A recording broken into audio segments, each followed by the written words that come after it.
So today we are going to discuss about the dealing with materials data collection analysis and interpretation, assignment number 12. So this is the last assignment which we are going to solve today. So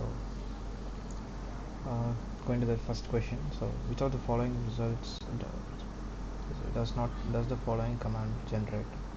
So ksmooth, they have given x y variable, giving the x points as x and kernel as box averaging. So they're asking what does this results. So first we have to understand the syntax. So x and y are the predictor and response variable, where x is the predictor variable and y is a response variable, and x dot points, they represents what is the conditional expectation. Right, the conditional expectation is taken with respect to predictor variable x here. So and the kernel, like kernel can be either a box averaging type or triangular, or even there are many other averaging methods. So here they have taken the box average. So based on this, if you see the given options, so trims the data set, because here it is only it's a kind of fitting, it doesn't trims or it does anything related to this, so this is not the option. So it generates a fitted values of y with respect to x using the box kernel averaging. So based on this syntax, whatever I explained now, it is very clear that they are generating fitted values for y with respect to x. So it is given here with respect to x using a box kernel average. So this is the right option. So the third option is wrong, because it doesn't generate the fitted value for x. So picks minimum and maximum, no, it is not done by this given syntax. So there is like, if you type minimum of that x, you will get the minimum value, and maximum of, if you give it, you will get maximum values. So there is a separate syntax for that. Okay, so coming to the next question number 2. The command nls belongs to the library mass the function calculates. So first of all, what is nls? Nls means it is a non-linear least square. So they like least square method in linear regression.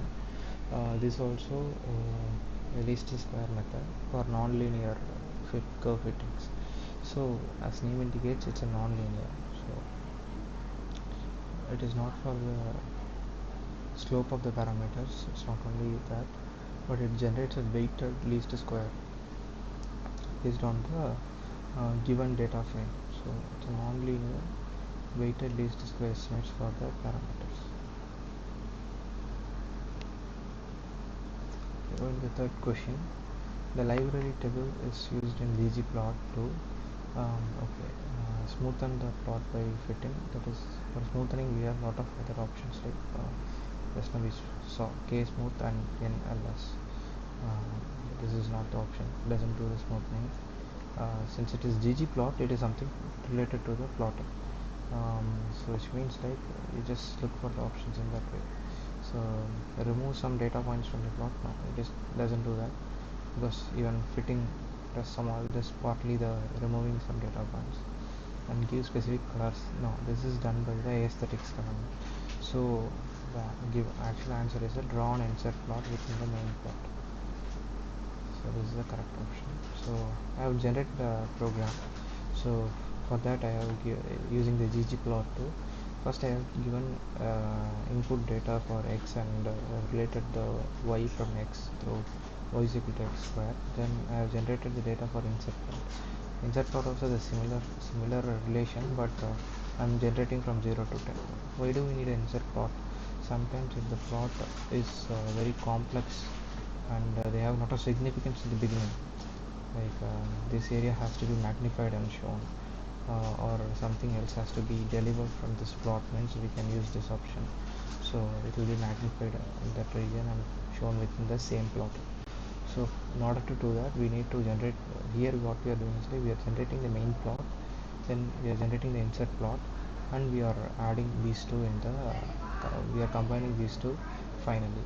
So first I am creating the main plot by ggplot as a line command. from x limit 0 to 100 and y limit 0 to 10,000 with labeling x and y. So I'm creating insert plot separately, inserting ggplot and everything's in there. Then what I'm doing is like I'm combining the main plot and insert plot using the annotation custom. This command from ggplot combines the insert plot and main plot, giving the size of that insert plot and main. We can here define the size of the insert plot and main plot. For example, x minimum is 0, x maximum is 1, y minimum is 0, y maximum is 1 for the main plot, and for the insert plot we are reducing the size to 0.2, 0.5 and 0.4 to 0.7. So if you click the final plot, you will get the plot as well shown.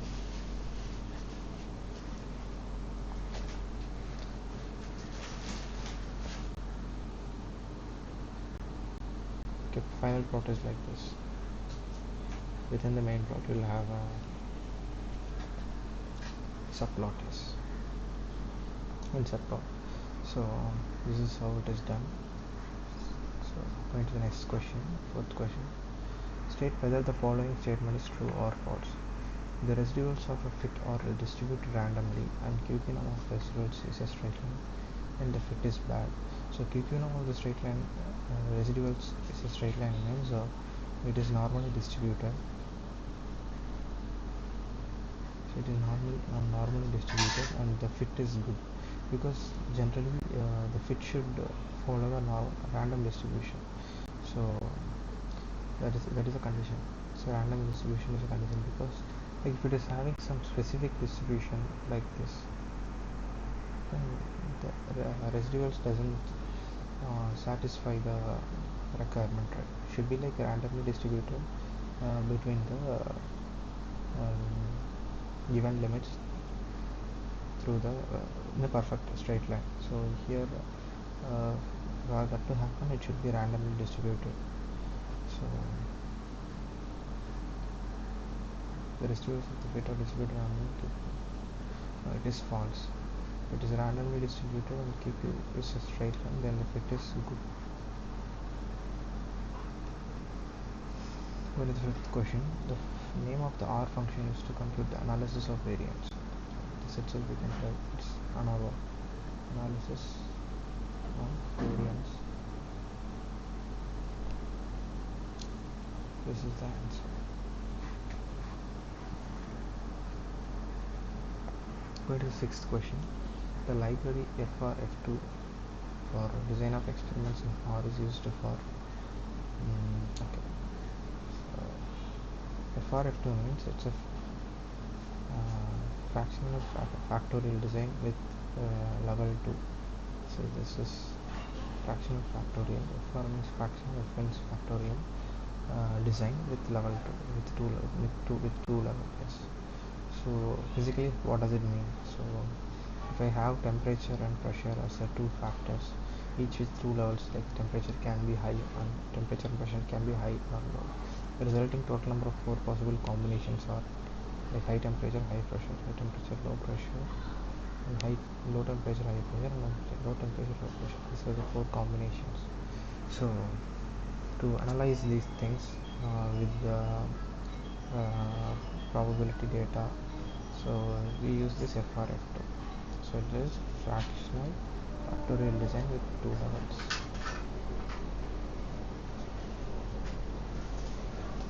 Going to the seventh one. In the case study of design of experiments in lecture 7, there are many process parameters, like 7 input factors using PFR, AFR, CFR, FR, and RCL, EWR, and EET. These are the main 7 input factors, and 5 interaction factors are also there. It's named from I1 to I5. And conversion efficiency of nano titanium powder. So using logic transformation, design of experiment analysis with the alpha level, okay, significance level is 5% for efficiency is done. Okay. And following logic coefficients are obtained. From the table, conclude which input factors is or are statistically insignificant. So when do we say the data is statistically insignificant? When it crosses the significant level value. So in order to express that, we just see the probability values. If they are greater than 0.05 5%, then they are considered as significant. They are considered as insignificant. So in this case, you can see the major ET value and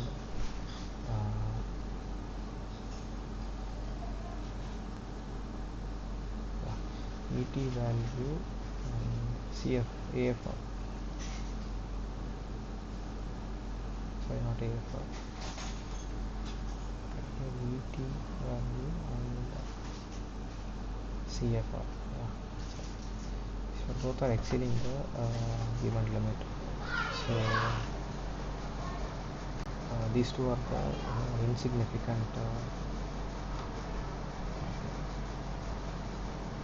AFR and ET. These two are the insignificant.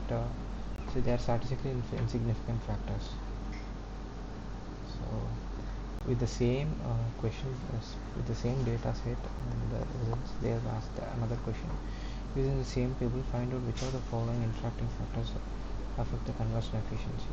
The one which has lesser significant level compared to the the one among the following interaction factors, the one which has the least significant level or lesser than 0.5 are considered to affect the conversion of efficiency.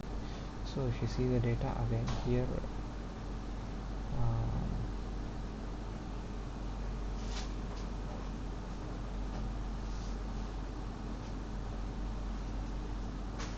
one second.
Okay, the one with less than significant level are having strong interaction, so they are tend to affect the conversion efficiency. So Here if you see I1, I2 and I3, so all the three has the values less than 0.05. So they are more likely to affect the conversion efficiency because of their strong interaction. So what are those I1, I2 and I3?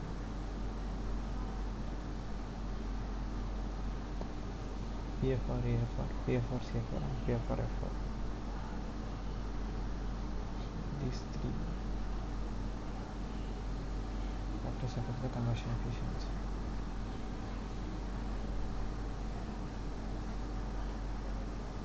So that's with assignment number 12.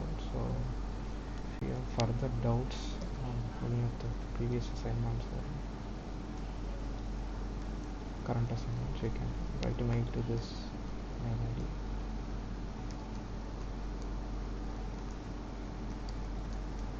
Feel free to explain.